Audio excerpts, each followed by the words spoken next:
I'm Alec Baldwin, and you're listening to Here's the Thing on WNYC Radio. Sponsorship for this episode is provided by...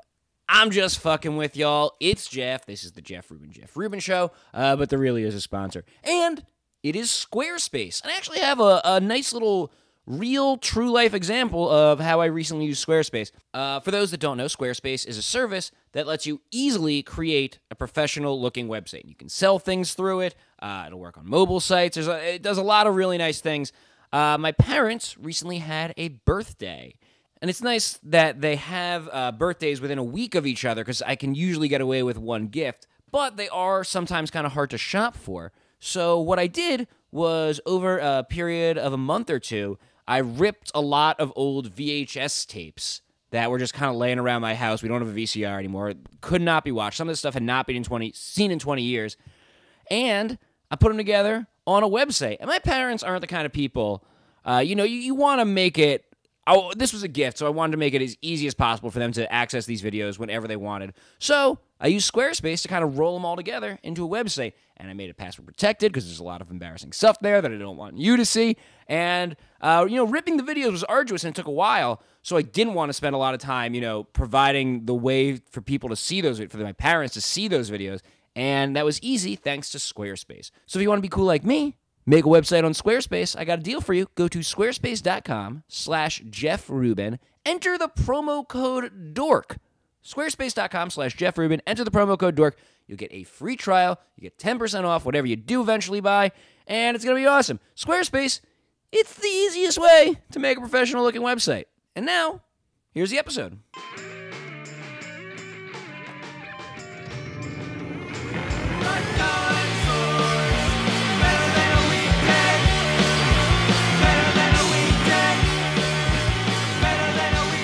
Hey everybody, welcome to the Jeff Rubin Show. I am Jeff Rubin. Today, I am joined on the Skype on the phone by DC Pierson. Welcome to the show, DC. Hey guys, how's it going? Good. I didn't know if I should answer, even though it wasn't directly, the question wasn't for me. No, I'm glad you, glad you left a space there for the audience to just say out loud wherever they are. Yeah, just whatever you're doing, answer the question. It'll get back to us. DC has been on the show before. Yes. I'd say you're primarily known for your previous appearance on the Jeff Rubin Show. But, some people also know you from the sketch group Derek and your movie Mystery Team.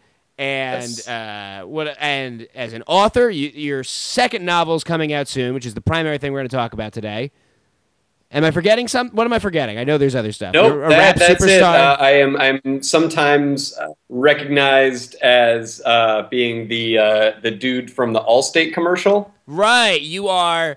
I say dude as a shorthand for having a beard and long hair. Right. No, dude is the exact right word for it. Yes. So, lot going on with DC Pierson, but a new book coming out soon. Let me ask you, when you go down, you meet some family member you haven't seen in a while, and they ask what you're doing, are you just like, I'm a writer? Is that how you primarily identify yourself? Yeah, I mean, I realized a few years ago that I could accurately refer to myself as a novelist, and that's pretty rare, I think. So you got 2 published novels. That's legit. Yeah. So but when they ask me what I'm up to, I don't just say novelist and then shove a grapefruit in their face and walk away. But yeah, I mean, I try to keep them up with what's going on most recently. So because this book has been on the horizon for a while now, mostly, that's where most of my focus has been, is on trying to promote it and stuff. Because you also do stand-up. Yes. You have your fingers in a lot of pies. Yeah, that's the grossest way I've ever heard it be put. But even, not even when you're talking to other people, do you think of yourself, is this the main thing for you now, is writing books? Is that's what's taking up most of your brain space? I mean, well, it's interesting. I hadn't really made it, I guess, officially the main thing that I do, right? Because I do all this other stuff and audition for things and do stand up, and I did a storytelling show and a bunch of different things. But with the promotion of this book in particular, I've kind of been trying to make all those other things that I do, either in a professional sense or even in just like a hobby sort of sense, all kind of coalesce around trying to get the book out there. Like, for example, I rap a little bit. I was kind of came to, I wouldn't call it prominence, but came to some small degree of notoriety because I was on a lot of my friend Donald, aka Childish Gambino's early stuff, and so still to this day, like big Childish Gambino fans will contact me on Twitter and either be like, "Hey man, this is pretty good," or like, "You suck," or whatever. So that's something that I've kind of like done as a hobby, really, in like the background for the past couple of years. I would really occasionally like write stuff, write raps and stuff like that. And I taped a mixtape last year. I recorded a mixtape last year. I talked into a Home Alone talk boy, but I recorded a mixtape last year, and I hadn't put it out yet because I hadn't gotten it mixed. And then I was thinking about, oh, this book is coming out, and I really want to get people to pre-order it. So among other things, I announced like, hey, if 50 more people pre-order the book, I'll put a rap mixtape out there. And I did. So it was a way to kind of like tie all this different stuff that I do into the book. Like this week, I'm running a promotion where if 100 more people pre-order the book, I'll put a 30-minute stand-up special out there that I taped a couple of weeks ago, and it's like the culmination of like, several years of doing stand-up, but I'm kind of marrying all of this different stuff to the book because I'm really proud of it, and I really want people to read it. You know, what I'm now realizing is I owe you an apology because it's kind of, I don't know why I even asked. It's kind of a bullshit question, like you don't have to have the one thing that you put down on your tax returns as your profession anymore, I think it's possible and exciting and cool to be doing a lot of things, even if one's like the main focus. I think we live in an age where it's possible that you could be doing many things and you could be doing them all well, and you're not just one thing. And I think you in your career thus far, and you're really just getting started, which is also exciting, have kind of exemplified that. I think Pete Holmes would be another good example that's jumping to mind. Sure. Like, Pete does stand-up, he has a podcast, he's a writer. Like you, he's on commercials. So it's not, you don't have to do one thing anymore. Do you feel that at all? I think so, yeah, for sure. And I think also too, and I'm sure Pete, I would say without fear of hesitation that Pete is a couple of rungs ahead of me, both on the success and also the being a hilarious stand-up ladder. But you've done things he hasn't done too. Like actually, I was gonna say you've done things he's never done too. But Pete actually, I think, raps on T.J. Miller's album. But you've written a movie, you've written books. I mean, they're different careers. No. I think that all I was gonna say was that I think that he would also say that like a lot of this stuff you don't do out of just kind of like, oh, I would also like to do that. I would also like that. You kind of go like, well, I have some proficiency at it, and also just to keep this boat sort of like afloat and to like have a life and have the possibility to do other things, you kind of like have to do a lot of this stuff. At least I feel that way, and I'm sure Pete feels that way, and a lot of other people feel that way. Like if you have a proficiency for things, you kind of have to try to keep pushing them forward because you never know which of them is going to kind of pop off at any given time. And, like, for example, the fact that I booked like a really little teeny tiny like internet commercial, which was like the first commercial thing that I ever did, like however many 5 years ago, for like Nokia phones, enabled me to not work during the day for like a month and start writing my first book. So everything is everything to a certain degree. Like everything kind of subsidizes everything else. And I also think that you don't do these things, and if I could keep speaking for Pete, I don't think you get into them like, all right, so I'll start doing this, and then that'll lead to more money down here. It's a pure expression that I think you're both doing it because you want to be doing it, and that's probably why the work is so good. I think so. I mean, I think that there are things that are purer expressions than other ones. Like I would put the books on the more hopefully pure artistic expression end, and then the like, Allstate commercial. commercials Yeah, where sure. I rear-ended a dude that was in Groundhog Day, which sounds, again, kind of dirty. But even that, On like, the other even end, doing commercials, I think used to be like dirty, and like you were kind of seen as selling out if you did commercials. I don't think that's necessarily true anymore. I think people expect entertainers, particularly comedians, to be like these like trans media personalities that do all sorts of different things, and you have to do that to be successful. I think that's right. I think that's right, and I think also you know we all have to watch commercials. You know what I mean? Like or commercial media is out there. It sort of has to exist for a lot of entertainment structures to even bring you like shows and stuff that you want to watch. At least for now. Who knows in 10 years if that'll still be the case? But as long as there is commercials out there, it's like they might as well be entertaining, and I think a lot of them are now. So you could realistically like do a commercial without feeling dirty about it because you're like, ah, at least it's funny. And also too, I would just say like I do get recognized a ton from the Allstate commercial, and it's like not just like, hey, you're from TV, but like people really seem to like it. Like a lot of like old ladies at airports and stuff have told me like I really like that commercial. Like I smile when it comes on, and that's pretty neat. You know, it's like again, if we have to see car insurance commercials, which if you've watched any sporting event, I haven't actually watched a sporting. You have to. No, I don't watch sports either. But like you know, anything that's on TV, it's like it just seems like now it's like the only things they sell anymore are like cars, car insurance, cell phones, and that's it. So it's like if we have to watch these commercials, I guess they might as well be entertaining. So let's bring it back to the book. Let's talk about the book. So I loved your first book. I believe we talked about it last time you were on the podcast.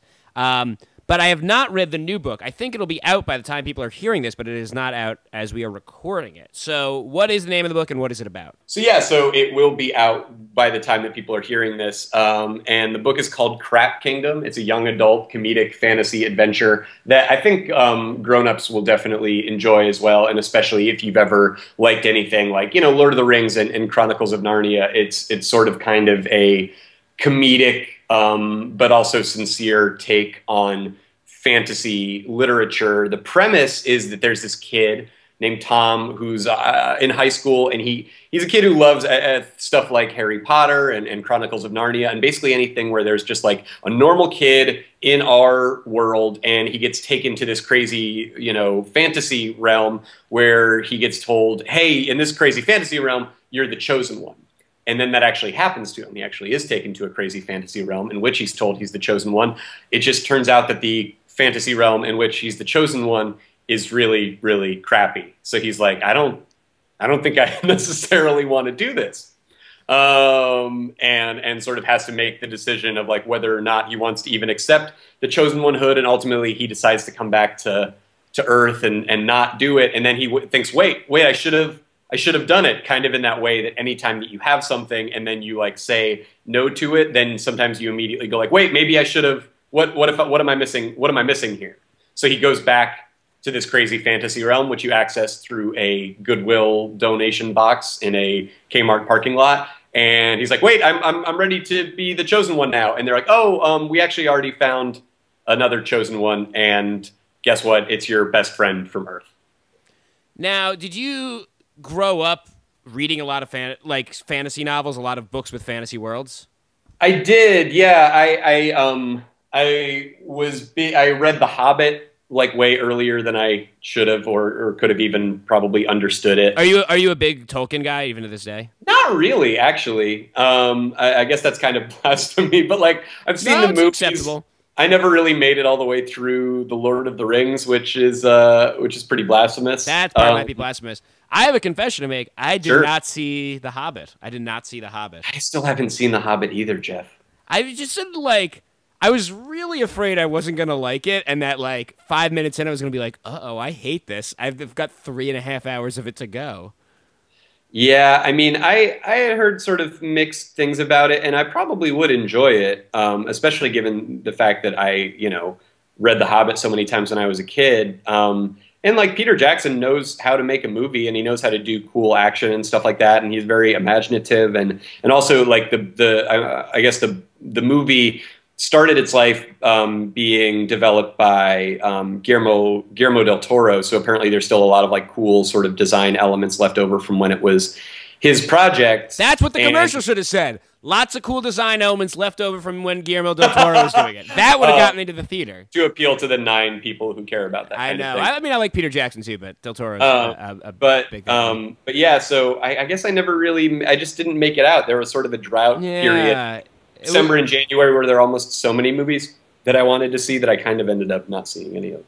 So what are some other, because this is going to be the main thing I'm leading us into, that we're really going to be talking about today is fantasy worlds. I really want to dig into fantasy worlds with you.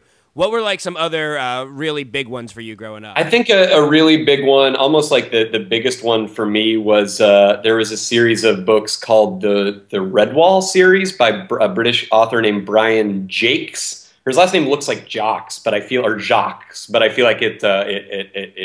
I was told at one point by somebody who seemed to know what they were talking about that it was actually Jakes. And what is that about? Because I've never heard of that. You could be making that up. But do you like how I made up different pronunciations? Yeah. It's well, that's the thing about a lie. You need a lot of details. Exactly. I'm like Kaiser Sozeing this entire thing. I just looked at a red wall in my apartment. But yeah, so it's real. He said defensively, and in it, it's basically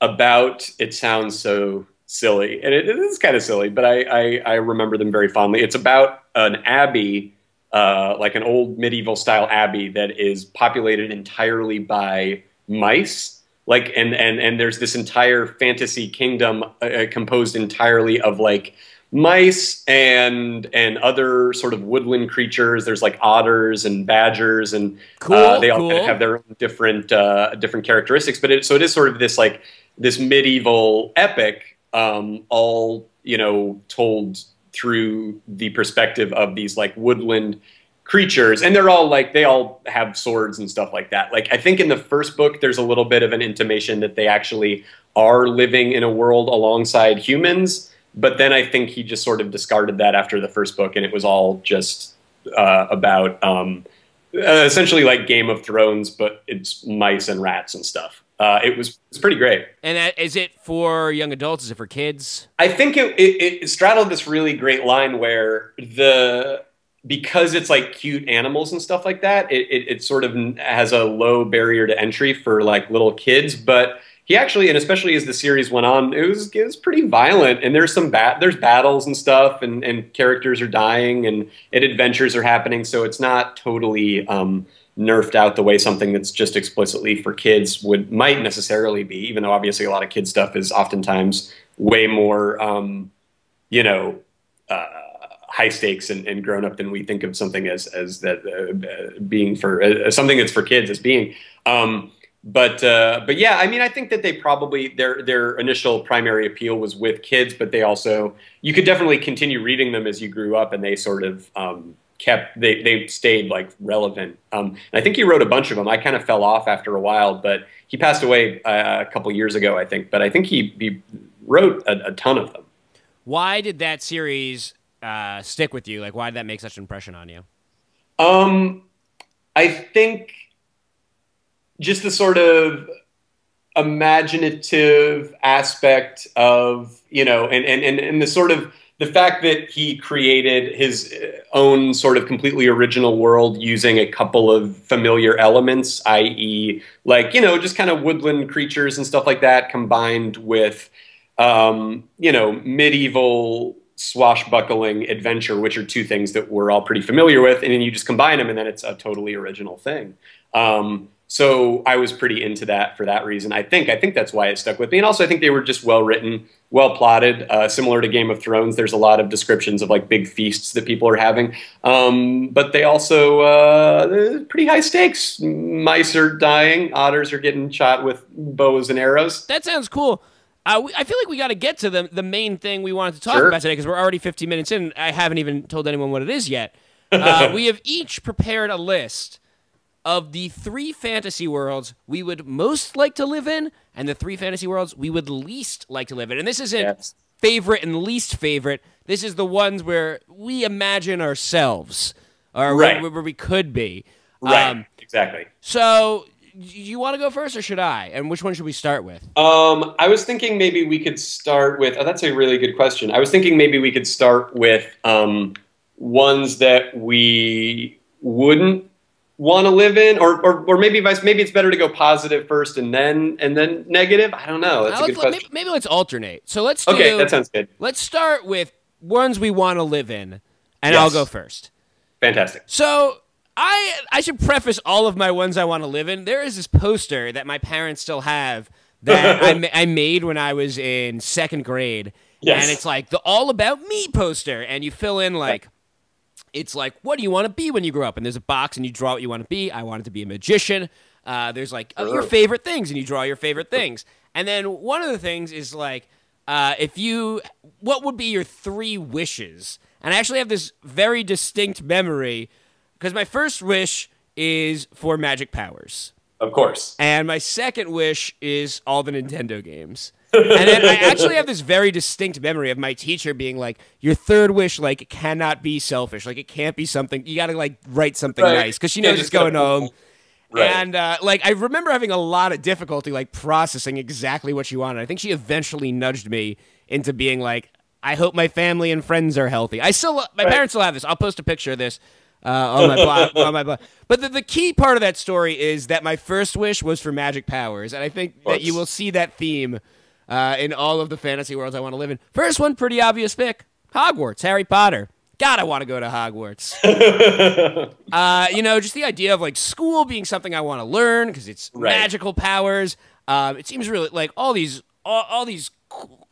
food and like all the games and the cool things you can do and like the different houses and their secret passages. I mean, that's I think part of the large appeal of the Harry Potter books is who didn't want to go to school in Hogwarts. Yeah, I think so. I think like it also. I'll put up with Snape. I'll put up with Voldemort. That's how much I want to go. Like I know someone's coming to kill me. That's okay. Yeah. Right. You probably, I imagine in this world, because I sort of in most of these didn't necessarily think of myself as being like the protagonist of if you're living in that world, like in all likelihood, you're not going to be Harry Potter. Oh, no, I'm like in Ravenclaw, Right, exactly. And that's what's interesting to me about like fantasy worlds and these kinds of stories, or one of the things that's interesting is like, you always think about just like the random dude who like runs an apple cart or something like, or in this case, like you said, like a 5th year at Ravenclaw or whatever, like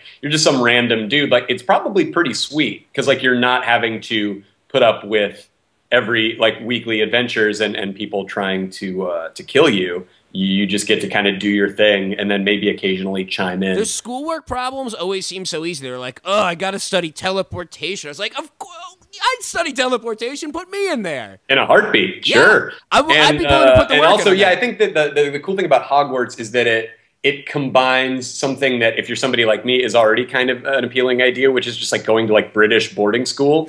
That's the part you like, is the British boarding school. And there doesn't seem to be any of the buggery aspect that I'm told is a pretty prominent feature of actual British boarding school.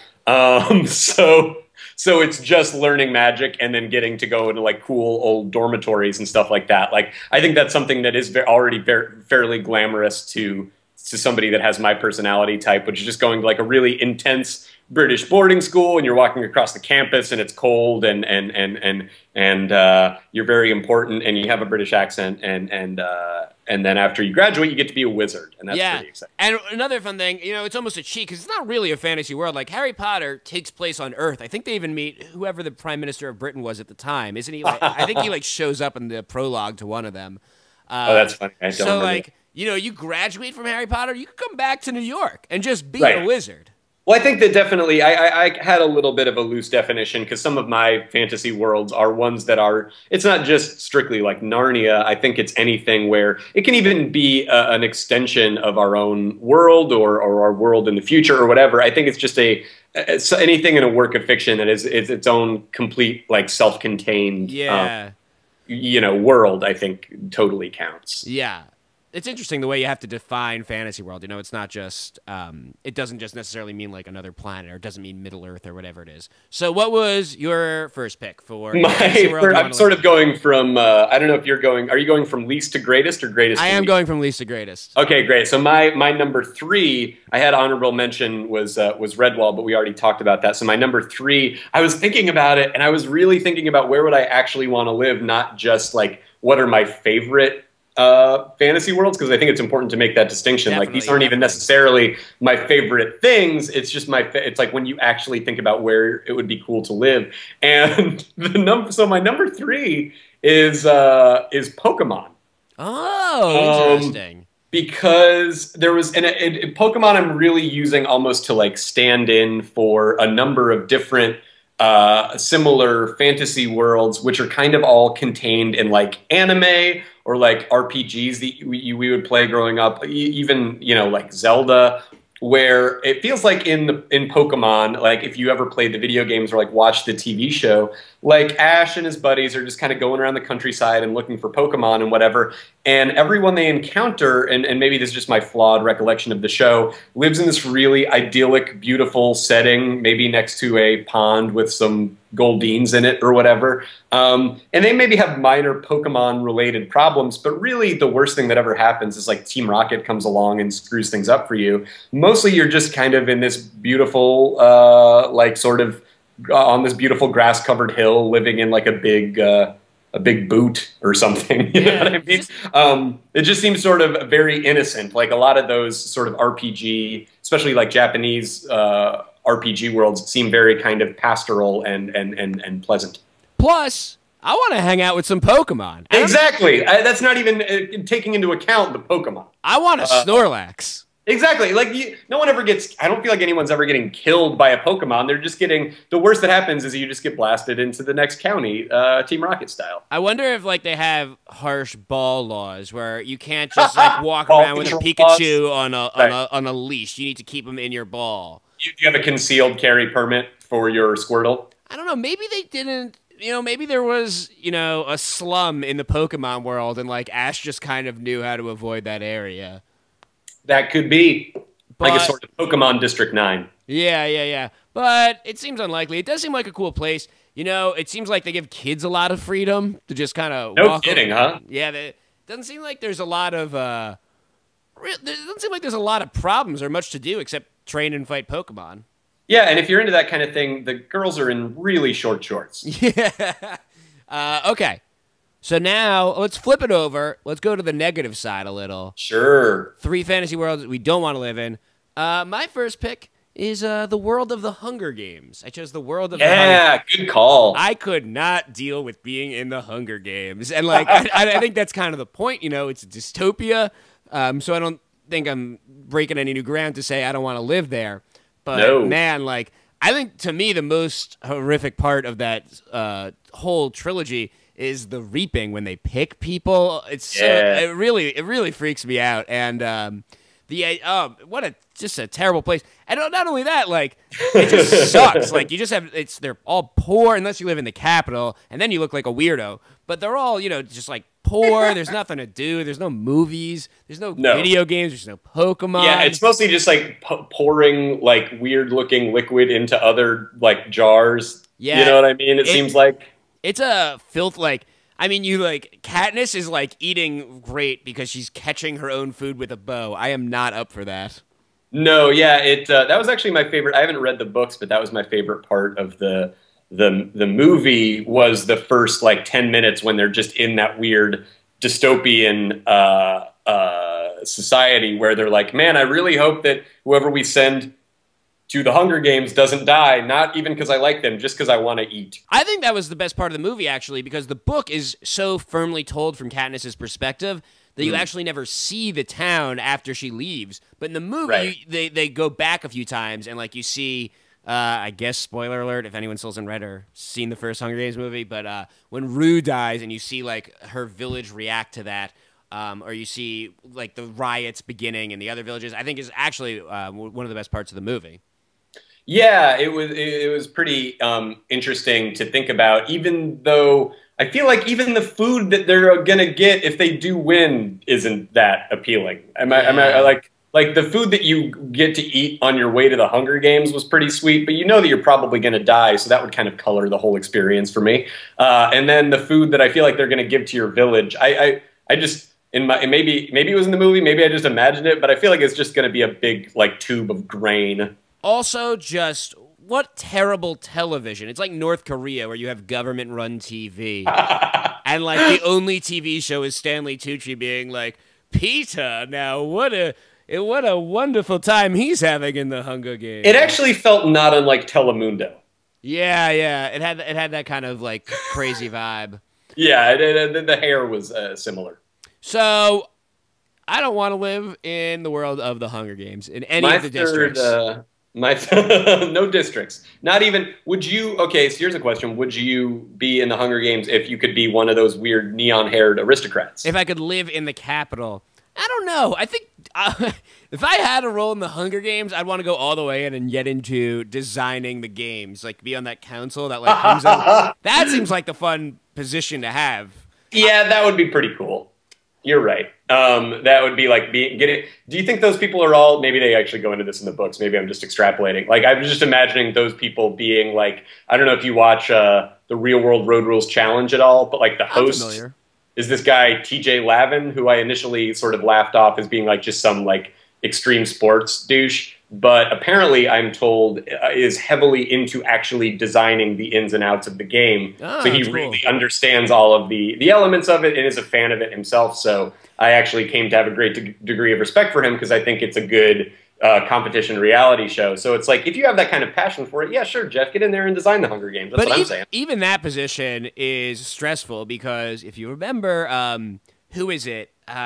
Is it Rufus Sewell? I think that's the actor's name. He plays the main games designer you see in the first movie, and because everything goes wrong and Katniss wins, the president forces him to kill himself. So even that, not a terrific job. Mm-hmm. It's a more gentlemanly way to kill to kill your enemy. Just force them to eat something poisonous. My third one that I would not want to live in, and this was a tough one, but I had to really think about it, is the world of the Matrix. Oh, okay. Because now, are you saying you don't want to live in the Matrix, or you don't want to be one of the people that's removed from the Matrix? Because you might be in the Matrix right now. We don't know it. Right. Well, I feel like I read something, or, maybe just somebody tweeted about it, and I didn't actually click through the article, but I still remember it. I feel like I remember reading it, that some scientists basically ran some simulation that was like, what is the likelihood that we are in the Matrix? And they basically were saying like that it is more likely that we are in a Matrix type scenario that we're in just some organic universe that actually exists. They were like, 20, so that's exciting. Yeah, 20%. I just had this incredibly embarrassing thought, which was, can you imagine if like the Matrix came out now, like on Twitter, just like all the social media stuff, and like, oh my god, forget it. Well, because we kind of are, not to be like bong rip, oh, we're all in the Matrix, man. But like, I was thinking about it, and it's like, because you'll see pretty frequently, and I'm sure, I mean, you're sort of, one of your main gigs is sort of culling entertaining things from the internet, like how many people that you see on the internet just being like, oh, internet, I love you, you're the best, and it's like. That's basically being like, oh, this steak that Joe Pantoliano's eating in the Matrix, it's so tasty. You know what I mean? It's like, it's just the internet. I mean, but obviously the internet is great, and people are listening to this through the internet. And I'm not trying to bag on the internet. No one should feel the need to leap to the internet's defense. But that said, we are all slaves. Yes, yeah. Well, I have an actual cybernetic insects proboscis sticking into my brainstem right now. I didn't feel the need to bring it up until just now. I'm just thinking this, and it goes out over Skype. But no, I mean, I think that either option in that world is bad. Either you are unwittingly just plugged into the Matrix and living what seems like a not entirely fulfilling existence. I feel like that was part of, because I recently rewatched the first one, and I think part of the conceit was that even the people in the Matrix, it's not great. You know what I mean? Like, even in this sort of, it's one of the great features of the conceit of the movie is that you have that feeling in life sometimes where you're like, is this all there is? Why is it just this? What's really going on? I always understood Joe Pantoliano, Cypher's motivation in that movie. I think more than any other villain. Like, Sure. I totally get why he wanted to go back in, and I get why he'd do anything to do it. Like, to me, he is the most. I'm not saying that's what I do. It might be. It probably would be. I'd like to think it would. But I get it. I get what he's doing in that movie. You know, like, Jeff, he doesn't have to apologize. You just got cut from my post-apocalyptic liberating people from the machines team because we cannot rely on you to sell. I can't be on your spaceship. Nope, sorry. I mean, I'd be a terrible spaceship captain. I think we all know that. Oh yeah, so I think either you're a person who's actually in the Matrix, and it's not like you get to do all that cool Neo stuff. In all likelihood, you just have to go on living the life like you live now. And then if you actually get freed from the Matrix, then you're in this just completely dystopic world where everyone has dreadlocks and wears mesh shirts and eats sludge, and that's not an appealing to me either. Can you picture me with dreadlocks and a mesh shirt? It would not last. But you would have to wear it, and like big goggles too. Yeah. But you'd have to wear it because you're in the Matrix. Well, I think that's the other part of. I mean, that movie's so good. That's the other part that makes that premise so brilliant. Is that like, they're choosing. They're actively deciding that ignorance is not bliss, and they're choosing to live in this world of shit. And the movie makes no bones about it that it is a world of shit and that it is terrible. Yes. Like you wouldn't want to leave the Matrix, and that's why Cypher's motivations make so much sense in that movie. Yeah, you're cut from the team. All right, so let's flip it back to the positive side. Yes, this is kind of like my obscure pick, or my most obscure pick. Please, I want to live in the world of Top 10, the comic book Top 10. Are you familiar with it? I'm not. It's a little. I mean, I'm not like it's a little obscure. It's definitely. It's by Alan Moore, so it's not that obscure. Right. And it's drawn by, I believe, Gene Ha, and it takes place. I mean, Alan Moore's work is like I'm very hit or miss on it. Some of it's. I love it. I love how crazy he gets. But some, just by the nature of how crazy it gets, some things just click with me and some don't. But Top 10 takes place in this world of superheroes where every person is a superhero, from like the newspaper boy, kids, babies, pets, like the guy selling you your food. And it's a story, it's a comic book series about like the police precinct there of superheroes policing the world of superheroes. And it's really silly. There's a lot, like every panel is just packed with visual gags, like the hot dog salesman's like cooking the hot dogs with laser vision, or like a kid is reading businessman comic books, like Businessman, because in this world of superheroes, the kids read comics about business people. That's hilarious. And I'm picking this one because, I think like we're saying, I think we're both assuming that when we get booted to these worlds, we're not becoming the main character. We're not becoming Harry Potter. I'm not the invincible Smacks from Top 10. I'm just a regular dude in the world. But in Top 10, everyone's got superpowers. It all comes back to me getting superpowers. So very smart. I want to be dropped in this world, and it's like silly and it's a little sci-fi, which I kind of like. I think I'd probably, I'd prefer to be on the sci-fi end of things as opposed to a fantasy end of things. I just like computers and the internet too much. Sure. So I think Top 10 is just a safe pick where, like, I know I'd have some cool superpower. That's pretty smart. I mean, I think mine on the converse end, my second pick is just one that I couldn't not do it. Like, even knowing that I might roll bad dice and then end up just working a weird fucking alien meat shawarma cart. I couldn't not pick Star Wars. Had to do it. Star Wars, yeah. Well, had to do it. Star Wars is one where you really don't learn a lot. I feel like you don't learn a lot. Never mind. I was going to say you don't learn a lot about the other people in the Star Wars universe, momentarily forgetting that no universe's minor characters have been more thoroughly explored than the Star Wars universe. I think IG-88 just got really offended somewhere. Yeah, and I forget IG-88. Like, every single person in the Mos Eisley Cantina has, like, an entire backstory about them. There's, in fact, a book of them. There's, like, short stories. I mean, like, everyone in Jabba's palace, that's another book. Everyone in them has a story. Yeah, Star Wars seems pretty cool. Are you a human? Are you an alien? Or just, you don't know. Well, like I said, I probably don't get to choose. It's unlikely you're a Jedi.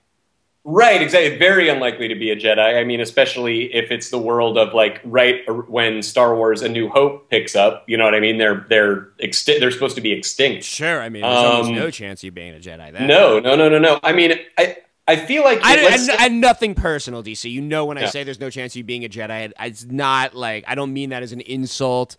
You should have seen it. I just levitated the computer up off the desk in rage when you said that. I think you have a lot of virtues, and your heart is true. It's just that you don't have the midi-chlorians. It's just science. It's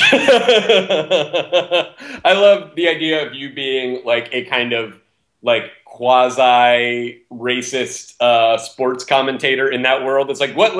Let's just say it. They have more midichlorians. That's why they're faster, and then they cut you off. But no, I think, well, because it's interesting to think about, because like, let's say I am coming to this world in the sort of right around A New Hope era, then it seems like a very likely turnout, if I was just a random mope, is that I would end up being a stormtrooper, right? Yeah. And if there's anything that I learned from the video game or computer game from the mid-90s, TIE Fighter, it's pretty all right being in the Empire. Just a random dude, you know. It's pretty sweet. You have 3 hots and a cot. You have a very regimented schedule. You feel like you're working towards some great cause, which is wiping out the rebel scum. Like, you really think you're doing the right thing, and so that sort of is appealing. Because if you got to have some sort of military existence, at least let it be in a science fiction universe. Well, it seems like if you were going to live in one of the big sci-fi franchises, and I hope I'm not ruining your #1 pick, isn't Star Trek a much more inviting universe? And Star Trek, no one's worried about money, no one's worried about food. There's generally peace and cooperation. You know, we're past racism, sort of. We've evolved to a new stage of racism, maybe. I don't know. But I feel like that world. Yes, but then also, don't people feel like they're smarmier in the Star Trek universe? I mean, I guess the Federation certainly is. Like, I feel like in Star Wars, it's a little bit more like living in like a kind of pirates and you know, kind of living in more of a. There's a little more salt on the Star Wars universe to me.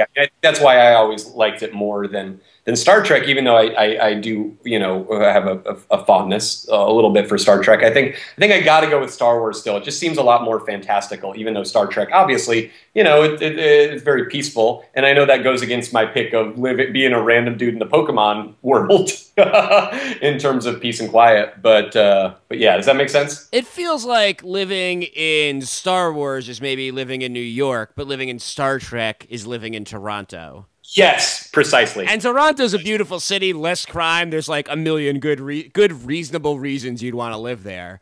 But then I feel like after 4 weeks, you'd maybe want to scream. Yeah, you miss New York. Exactly. All right, so that's our second one for places we want to go. So I think we're going to our second one for places we don't. Precisely. Right? Second one, places I don't. I'm going to go with the world of Firefly, the universe of Firefly. And again, this is something where it's something I like. Maybe I just want to talk about Firefly because I don't have enough excuses to do that on the podcast. But it's one of my favorite shows. It's a great show. I'd even say it's my favorite Joss Whedon show. That's how much I like Firefly. But a lot of poor people. It seems hard to eke out a living in the world of Firefly. I do not do well in small spaces. I could not live on a spaceship. I'm like, I'm way too fidgety. Like, I don't think I could hang out with Mal's crew. I think, like, best case scenario, I'm on like some desolate Western planet. Or, you know, it's kind of the same thing as the Hunger Games, where there's a capital and like you could live in a futuristic society, but it's all an illusion and so forth. Yeah, I mean, I think you're. I mean, because yeah, the whole thing is that it's a space western. So yeah, the average person in a western isn't John Wayne. The average person is probably like a, I don't know, like some Civil War deserter who now is just like trying to sell you a cow skull. Yeah. I don't know. Doesn't seem like I get that. I can see that. If you look at the people that they meet in the world of Firefly, like the random planets they stop at, like the people do not seem very happy. No, and I feel like there's a lot of con artistry, right? Oh yeah. Well, again, it's like the Wild West. Basically, I don't want to live in the Wild West, even if there's spaceships. I think even less if there's spaceships, because in the Wild West, at least you can just go out into the desert. But if you just do that in Firefly, you got to have a ship, and if you don't have a ship, then it's a vacuum and you're headless. It's just not for me. My second one is a little bit similar in that it's in space. It is the world of the Alien franchise. Oh, well, that's an interesting one because I don't know much about the world of the Alien franchise outside of like the part of the world that the aliens are fucking up. But it seems to me that there's implications that there's a whole society that's completely unaware of the aliens, and they're just like living in the future and stuff. Yeah, but I still feel as though, I mean, first of all, I feel like the sort of social, sort of corporate satire of the first couple of Alien movies still really holds up today if you watch it. Definitely. And that's kind of the thing that I find the most non-appealing about the world of Alien, is that it seems like you're constantly being manipulated by some giant space corporation that's just trying to exploit chest implanted aliens for big money. Now, even putting aside the aliens, just like the universe seems rough, and it's definitely not utopia. I think, especially in the first one, you see like there's a lot of blue collar workers still. It's like a working class society. Totally. Plus, if you live in the world of aliens, then you're also living in the world of predators. That's a problem.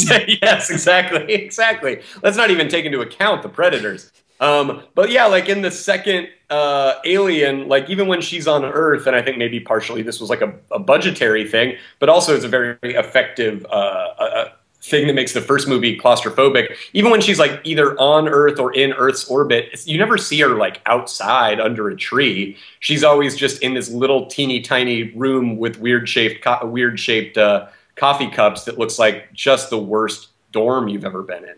I don't even remember the scenes from Earth from the first one. She's on Earth in the first one? She's not in the first one. In the second one, at the beginning, I think she's in like the conference room. Yeah, that she's like I think she's supposed to be on Earth, or maybe she's like in orbit or something, but she is sort of safely in the bosom of humanity, and even then everyone is just a huge dick. Let me tell you something else about both of our number 2 picks for places we don't want to go. No superpowers. Right, exactly. I think that's what we're looking for. Part of what makes a lot of the Alien movies so great is that it is, in the second one, I mean, James Cameron's just trying to make like a Vietnam movie, but in space. And so it's like part of the things that make them such great movies are the same things that make them places that you wouldn't really want to live. Namely, yeah, what the fuck? No dragons, no flying. Come on. That actually segs very nicely into my number 1 place I want to move. But before I get there, I just want to quickly drop some honorable mentions. I briefly considered The Hitchhiker's Guide to the Galaxy universe. Ooh, cool. Everything's just so goddamn delightful, It just seems like an absolute pleasure to walk around there. But the number 1 place, fantasy world, I want to live in, is Nirn from the... Nirn, of course, I chose the nerdiest way of getting to this. Nirn, which is the planet on which there's the continent Tamriel, which is, of course, where the video game Skyrim takes place, as well as all the other Elder Scrolls games. So it's the world of Skyrim. Skyrim, you walk around Skyrim, and unlike Harry Potter, unlike Aliens, you have ample opportunity to explore every nook and cranny of that universe. Everyone seems pretty happy. They live in small villages. They're surrounded by beautiful nature. There's superpowers. Magic is very accessible. It seems like kind of a chill place to just live. I think that's actually the appeal of the game, is like, want to spend 60 hours living in Skyrim? And the answer is I do. And it's not totally lawless. If you start hitting someone with an axe, you're going to get... Yeah, they got a pretty good system there. I mean, sometimes... what always happens with me with that game is like, I play the game, and then when I turn it off, I save it, and then before actually turning it off, I just go like absolutely apeshit and like use every single item in my inventory to like try to burn the town to the ground. Hopefully I wouldn't live in that village, but it seems like the dragons, like if you don't go looking for them, it's not so bad. You can just like run a tavern, have a little alchemy set in the corner. I think for sure. I think that the Skyrim universe kind of combines the really cool fantasy stuff that we so clearly want in our lives and would trade certain members of our families for, with the sort of Pokemon aspect of just like, yeah, if you want to be, you can just be an innkeeper and sell people mead all day. Yeah. And Skyrim is not my favorite game. I like Skyrim less than most people, but I think it's got one of the most fully realized fictional worlds of all time. It's I just like that this started out with you going, I want to live on Nern, because it sounds like I know. A thing that a nerd would like in like an 80s movie. Yeah, I know. It was, and like no one knows that. I really had to dig to get there, but I didn't want to say I want to live in Skyrim because it's like not the world itself. Like there actually is a planet that Skyrim. Well, I appreciate your accuracy. Yeah, I also think it's interesting. That. I do enjoy Skyrim, even though I haven't finished it because it just got too sort of daunting. But I do think it's interesting that they went so far as to make it take place on a planet, because I don't entirely love when it's like you feel the need to justify that this thing is actually taking place on a literal planet. I think one of the appealing things, especially about just pure fantasy, is the feeling that you get that and this is a little bit kind of what my book deals with, but you get the feeling that it's just this kind of like flat Earth or flat world that only exists like on a map in like the first 2 pages of the book. You know what I mean? Yeah. That kind of makes it more fantastical. The idea of it being a land or a world, more so than a planet or a universe. I feel like universes, are kind of bound by like, physical rules and stuff like that, whereas as worlds are kind of just united by vibe, Middle Earth kind of splits the difference. Like, is Middle Earth actual Earth? I don't know. Just enjoy The Hobbit. I like that they taped you saying that and put it in front of all of the copies of The Hobbit. But and it's the same. Like a few things you said about Skyrim. Like Skyrim is not the only area of the game. Oblivion which was the previous game. I think I'm getting that right. Is another zone, and then like another one was Arena, and I think Arena, which is one of the older Elder Scrolls games, actually has the virtual land-wise, is actually the largest. And these all exist on a map. Another thing you said is you never finished Skyrim, which, just real quick, I want to note that you cannot finish Skyrim. You basically just one day decide to stop playing it. That is finishing Skyrim. Yeah, well, it's like life. You're never going to reach a point in life where you're like, and that's the last thing, and I'm done. It's like it's gonna be over at a point. Yeah. So that was my third one, or my first one rather. Any honorable mentions before your first one? Not really. I mean, I had that Redwall thing. Oh yeah. I think that you covered a couple of interesting ones. I mean, I would like to experience what it would be like just to like live in these sort of Marvel or DC versions of our own world. Just the idea that there's like a New York and a Metropolis and a Gotham all on the same seaboard would be pretty interesting to me. But that's kind of more of an honorable mention.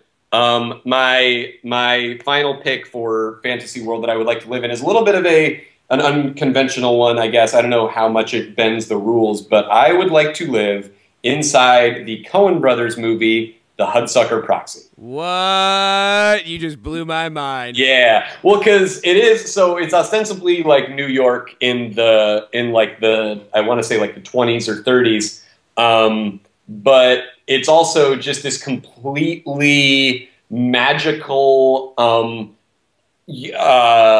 Art Deco world from a 30s movie, essentially. Like it is there's sort of snappy dialogue and great music and magical old janitor who lives in a clock tower and may or may not be God and controls time. Jennifer Jason Leigh is there doing like a snappy journalist thing, and that's pretty fun. There's a lot of like newspaper men, played by Bruce Campbell. It just seems kind of great. It just seems like you think about like living in the actual 30s or 20s or 30s in New York, and you probably think it's pretty great, but when you actually went there, it would be very gross, for lack of a better word, and you wouldn't maybe live to 40. But the great thing about the Hudsucker Proxy is you get what you think of when you think of like, you know, the 20s and 30s in New York and the you know, just like big band music and swing and the beginnings of jazz and hipsters and all that kind of stuff, like hipsters in the old sense, not in the modern sense, without actually having to live the actual consequences of that. It's like living in a movie, basically. And I think that's kind of, when we talk about living in fantasy worlds, what all of us are kind of striving for. It's an amazing choice. I love the direction you went in it. And it is a fantasy world because it's a universe with its own rules and, you know, principles that guide it. And you know, and it's just a little bit off from ours, but it is its own universe. I think maybe I would even accept you just want to live in the world of the Coen brothers. And sure. all those movies, Raising Arizona, Big Lebowski, right. Every Coen brothers movie takes place in one Coeniverse. I would even accept that as an answer. But if you had to zero in on one, that actually refers to the world of the Coneheads movie. So that, which is my number. It's not anymore. I wish we had flipped the order because now we're gonna have to end negative with our places we don't want to live. Yeah, that's fine. Honorable mentions for me: 1, Middle Earth. I don't want to live in Middle Earth. Segregation, not cool. Just I'd be. I don't know. Maybe if I was a Hobbit. Hobbits seem like they got it pretty sweet. They do have a name, but that probably, in all likelihood, you're not going to be a hobbit. Narnia, just too symbolic. I can't deal with it. Right, a lot of Christ imagery. Number 1 place I don't want to live, and I'm wondering if you picked it too, just because I'm surprised it hasn't come up yet in any list. Westeros, the world of Game of Thrones. Bing, bing, bing, bing, bing. That's mine too. Oh my God, why did you pick it? I picked. Yeah, you were more accurate. I just wrote down Game of Thrones. I wrote down Nern, so you know I was going to go for Westeros. Right. Westeros. Yeah, exactly. Yeah, I picked it because, I mean, it's a little less prominent in the show.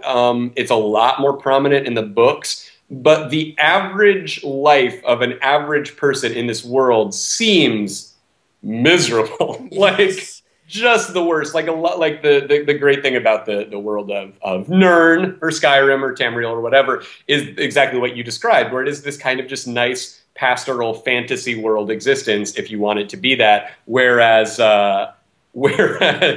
in Game of Thrones or Song of Ice and Fire or whatever you want to call it, you're just being raped by barbarians on the daily. Oh my God. Even if you're not raped, like if you're lucky and you're not being raped by Khal Drogo, there's still a, you know, like you're still a banner man for an army and they may call you to fight some pointless war. And you know, we mostly see the world through those noble men and noble women, so we know they don't care about you. They know, you know, they don't mind sending 6,000 people to die because like someone slept with the wrong person.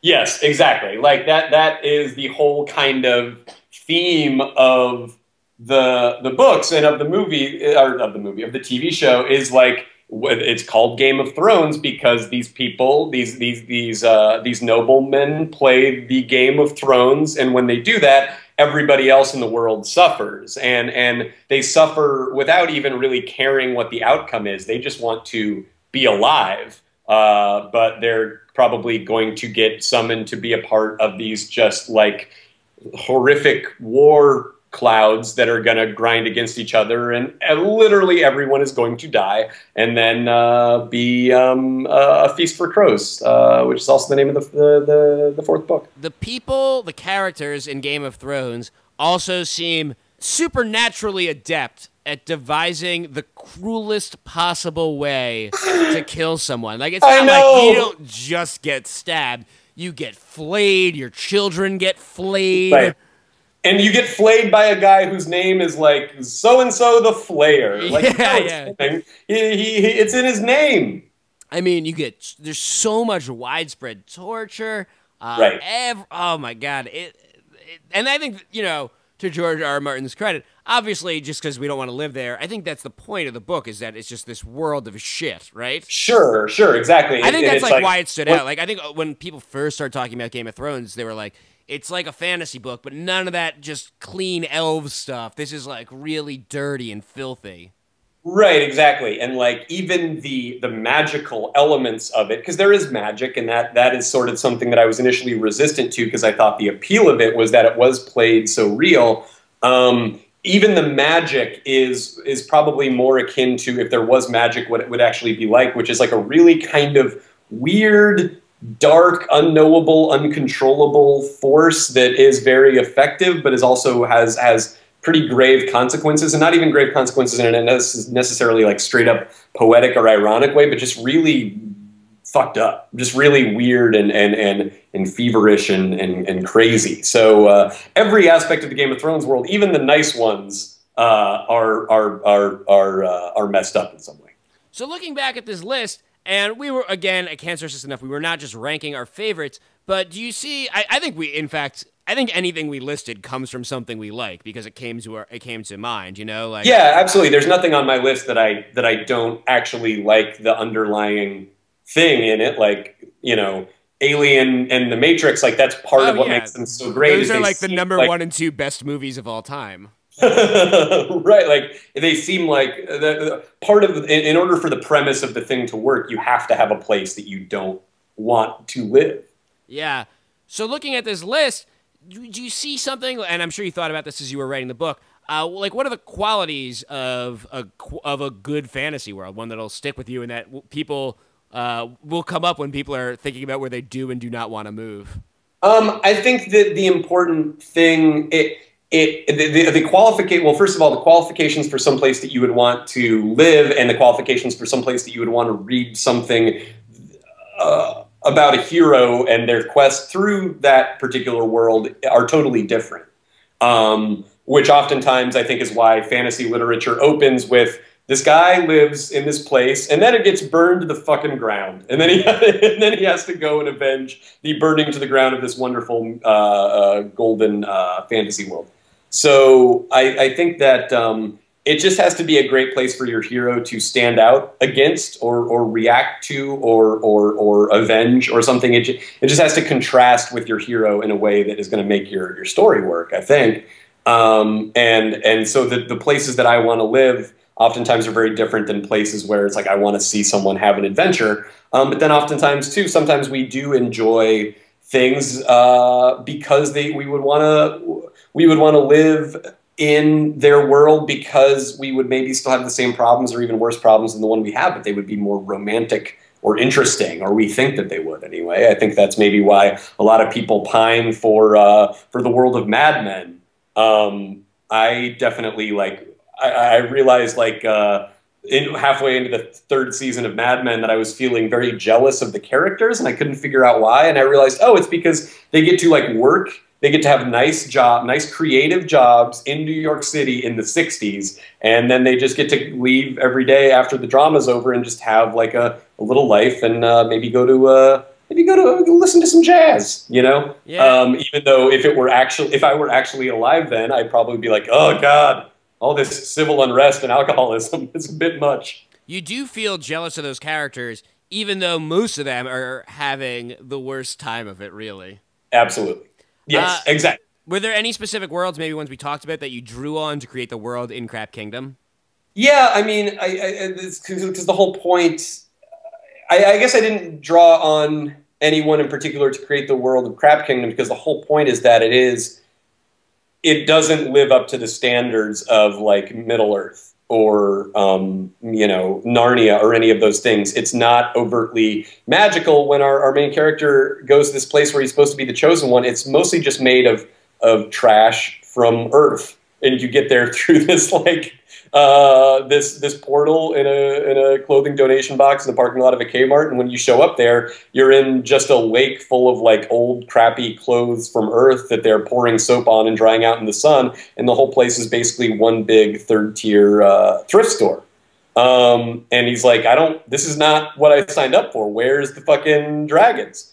And it may turn out that there are actually like dragons and stuff in this realm that he's in. It's just that you might have to do some not so nice things to get to see them. And so that's ultimately like a decision that he has to make. It's like, do you go with the place that is nice and benevolent, but maybe doesn't live up to your imagined standards? Or do you go with a place that's like maybe a little more sinister because you get to use magic and stuff? Well, let's say the name of that book one more time. It is Crap Kingdom. Crap Kingdom. And yeah, if people could go to crapkingdom.com and buy it, I would really appreciate it, because it's I don't know exactly when this is coming out, but trying to in my first week, hopefully, knock on wood, trying hope against hope to make it onto the New York Times bestseller list. And the cool thing about books is that every single copy that I sell actually matters. And so if people could pre-order it over at crapkingdom.com, then maybe we could make that happen. I would really appreciate it. Well, I haven't read it yet, but you know I love your first book, The Boy Who Never Slept and Couldn't Sleep and Never Had To. Is that right? Yeah, you got it. You got it. The Boy Who couldn't sleep and never had to is amazing. Can't wait to read the other one. Can't wait to read the new one. Should be out by the time people are listening to it. Yes. Thanks so much for talking today, DC. Jeff, thanks for having me, man. It was super fun.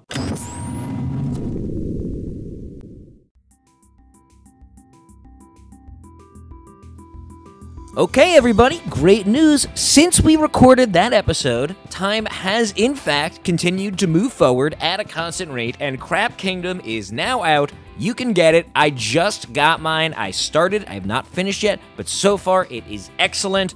DC is so funny, so creative, and you can tell he's just getting started. So excited to have him on the show. Next week, got a really interesting episode lined up for you. In the 80s, when Nintendo just came out with the Nintendo Entertainment System, and it was new, they set up a hotline so people who were stuck in games could call.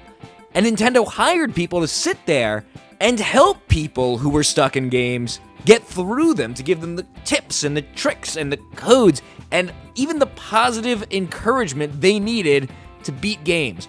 On next week's episode, we're going to talk to one of those gameplay counselors. I am not making any of this up, and as proof, here is a clip from next week's episode. What happens when someone calls up about just the worst, most obscure game? They've got a